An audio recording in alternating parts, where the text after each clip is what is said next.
নতুন আর একটা দিনে বর আর মেয়ের সাথে চললাম বড় কাছারি মন্দির। এবারে আর বাসে করে যাচ্ছি না, আমরা যাচ্ছি অটোয় করে। অটোয় করে গেলে একদিকে যেমন বসে বসে যাওয়া যায়, উল্টো দিকে কিন্তু প্রচণ্ড মানে জার্নি হয়, বারবার অটো চেঞ্জ করতে হয়, 4টে তো অটো চেঞ্জ করতেই হলো।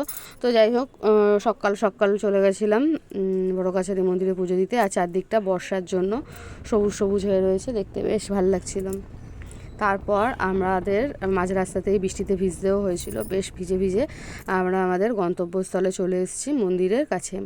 তো এখানে দেখো মেয়ে পুরো ভিজে গেছে, তারপরে জিনিসপত্র সমস্ত কিছু কিনে নিয়ে সেদিন তো গেছিলাম, মন্দির পুরো ফাঁকা ছিল। আর আজকে মন্দির এত ভিড় ছিল যে মানে ঢোকা যাচ্ছে না, ঠিক করে পুজো দেওয়া যায়নি। তো তার মধ্যেই বাবাকে ভালোভাবে পুজো দিয়ে চারপাশটা ঘুরে টিফিন করে আমরা আবার অটোয় বাড়ি চলে এলাম।